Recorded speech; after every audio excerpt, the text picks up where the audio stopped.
Hello, welcome to my channel.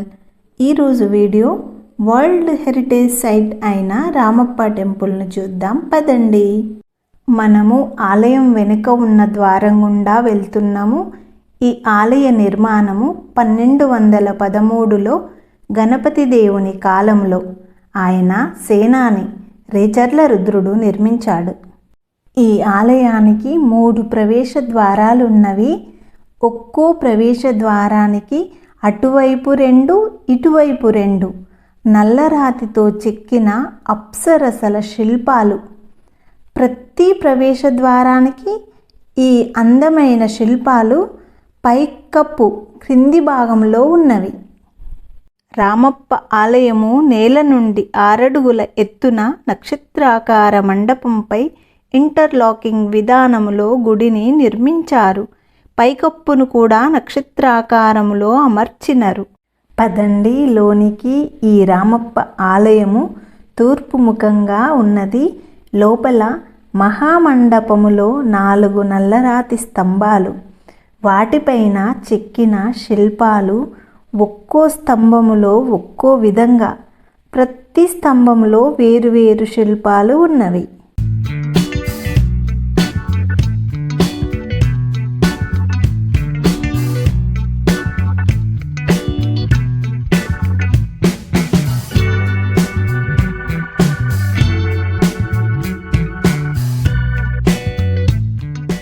ఒక స్తంభములో వేపపుల్ల పట్టేంత సన్నటి రంధ్రములు వచ్చేట్టుగా చెక్కారు. అవి గైడ్ మనకు చెక్ చేసి చూపిస్తారు. ఈ స్తంభం పైన 7 మనుషులు, 12 కాళ్ళు. మనము ఎటు చూసినా ఆ కాళ్ళు వాళ్ళవే అనిపిస్తవి. ఇలా ప్రతి స్తంభము ఏదో ఒక ప్రత్యేకత కలిగినది. మహామండపము పైకప్పుకు 8 దిక్కులకు అష్టదిక్పాలకులు కొలువై ఉన్నారు. మండప దూలములకు దేవతల విగ్రహములు, రామాయణ కథలు, క్షీరసాగర మదనం, పురాణ ఇతిహాస గాథలతో కూడిన శిల్పములు చెక్కబడి ఉన్నవి. రామప్ప ఆలయ ముఖద్వారం పైన అటూ ఇటూ నృత్యం చేస్తున్న శిల్పములు. నాట్యశాస్త్రం అంతా ఈ ఆలయ ముఖద్వారం పైననే ఉన్నదా అన్నట్టు అనిపిస్తుంది. ఈ నాట్య భంగిమలను ఆధారం చేసుకుని అంతరించిపోయిన పేరిణి శివతాండవం అనే నృత్యాన్ని శ్రీ నటరాజ రామకృష్ణ గారు తిరిగి పునరుద్ధరించారు. మహామండపము నుండి ఆలయములోనికి అంటే గడప దాటేప్పుడు మరో అద్భుతము. సప్తస్వరాలు పలికే ఫ్లూట్ ఆకారంలో ఉన్న శిల్పము. ఇది ఆలయ ప్రధాన ద్వారానికి ఎడమవైపుకు ఉన్నది. దానిని మనము వేళ్లతో మీటితే శబ్దం వినిపిస్తుంది. ఇది మీరు వెళ్ళినప్పుడు తప్పకుండా ట్రై చేయండి. గర్భాలయంలో ఎత్తైన పీఠముపై నల్లరాతితో చెక్కిన నునుపైన పెద్ద శివలింగం. ఇక్కడ పరమేశ్వరుడు శ్రీరామలింగేశ్వరునిగా పూజింపబడుతున్నాడు. గంభీరమైన రూపము చూడగానే ఓం నమః శివాయ అంటూ నమస్కరించుకొని బయటకు వస్తాం.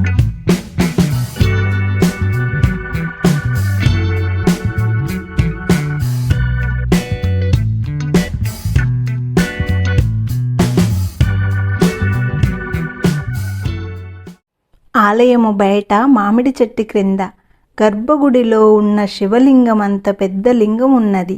ఇక్కడ కొబ్బరికాయ కొట్టి నంది మండపంలో ఉన్న పెద్ద నందిని చూద్దాం పదండి.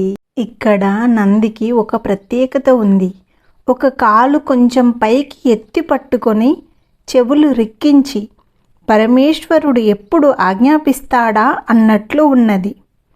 మనం ఎటు నుండి చూసినా నంది మనవైపే చూస్తున్నట్లు, దాని కళ్ళు తిరుగుతున్నట్టు అనిపిస్తుంది. ఈ మండపముకు పైకప్పు లేదు. ఎండకు ఎండి వానకు తడిచిన దాని పాలిష్ అలానే ఉన్నది. నంది మెడలో గంటల హారము, గజ్జెల హారము, దాని మెడ క్రింద చర్మము మడతలు కదులుతుందా అన్నట్లు ఉన్నది. అంత బాగా చెక్కారు.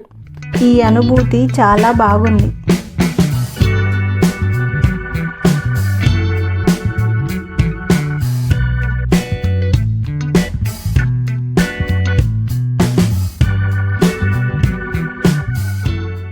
ఈ రామప్ప ఆలయము పైకప్పుకు ఉన్న శిల్పములలో ఈ రాగిని నాగిని శిల్పములు ప్రత్యేకమైనవి. హై హీల్స్ వేసుకున్న శిల్పము కాలికి చెప్పుకి మధ్య గ్యాప్ తెలుస్తుంది. ఆలయము పైకప్పు చుట్టూ ఈ గజకేసరి శిల్పములు ఉన్నవి. ఏనుగు పైన సైనికుడు సింహాన్ని ఎత్తినట్టు ఉన్నవి. ఆలయము చుట్టూ ఉన్న ఈ ఏనుగులు మనము ఆలయములోనికి ఎలా వెళ్ళాలో బయటకు ఎలా రావాలో చెప్పుతవి. ఒక్కో ఏనుగు ఒక్కో విధంగా చెక్కినరు. ఇంకో వరుసలో దేవతల విగ్రహాలు, జైన్ గురువుల విగ్రహాలు, మల్లయుద్ధం చేసే విధానము తెలిపే శిల్పములు, మరొక వరుసలో నక్షత్రాకార పువ్వులు చెక్కినరు. రామప్ప ఆలయముకు వాడిన ఈ ఎర్రటి రాయి 800 ఏళ్ళు దాటినా ఇప్పటి వరకు రంగు మారలేదట. రామప్ప ఆలయము చుట్టూ ఇసుక ఉన్నది. ఈ ఆలయాన్ని ఇసుకపై నిర్మించారు. వాళ్ళు శాండ్ బాక్స్ టెక్నిక్ అనే విధానమును ఉపయోగించి కట్టినారు. ఈ సాంకేతికత వలన అనేక భూకంపములను తట్టుకొని నిలబడినది. ఈ ఆలయ గోపురము బరువును తగ్గించేందుకు నీటిపై తేలియాడే ఇటుకలను తయారు చేసి వాడినారు. రామప్ప ఆలయానికి సంబంధించిన విషయములను ముందు తరాల వాళ్ళు ఈ గుడిని కాపాడుకోవాలి అని శాసనము రాసి దానికి కూడా మండపము కట్టించినారు. ఈ ఆలయం కట్టడానికి 40 సంవత్సరాలు పట్టిందని చరిత్రకారుల అంచనా. రామప్ప ఆలయ నిర్మాణములో ఇంకొక అద్భుతం, ఆలయములోనికి సహజంగా వెలుతురు వచ్చేటట్టుగా ఆలయములో నిర్మించిన స్తంభములపైన సూర్యకాంతి పడి అది రిఫ్లెక్ట్ చెంది గర్భగుడిలో పడుతుంది. అందుకే గర్భగుడిలో ఎక్కువ వెలుతురు ఉంటుంది. కాకతీయులు వీరశైవులు వారి పాలనలో ఎన్నో శివాలయాలు నిర్మించారు. కాకతీయులు నిర్మించిన ఈ రుద్రేశ్వర స్వామి ఆలయమును రామప్ప అనే శిల్పి నిర్మించినాడు. ఆ శిల్పి పేరుతోనే పిలువబడుతున్న ఆలయము. కాకతీయ సామ్రాజ్య వైభవాన్ని ఈ ఆలయము మనకు సూచిస్తుంది. 2021వ సంవత్సరమున రామప్ప దేవాలయానికి ప్రపంచ వారసత్వ సంపద హోదా దక్కింది.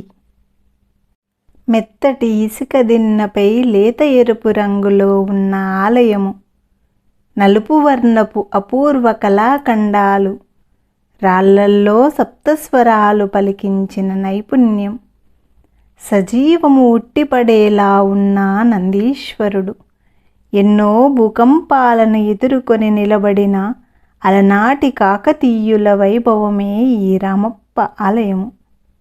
ఈ రామప్ప దేవాలయము ములుగు జిల్లాలోని పాలంపేట గ్రామంలో ఉన్నది. ఇది హైదరాబాదుకు 210 కిలోమీటర్లు, వరంగల్కు 66 కిలోమీటర్ల దూరంలో ఉంది. వీడియోను లైక్ చేయండి, ఛానల్ని సబ్స్క్రైబ్ చేయండి, నోటిఫికేషన్ కోసం బెల్ ఐకాన్ క్లిక్ చేయండి. Please subscribe.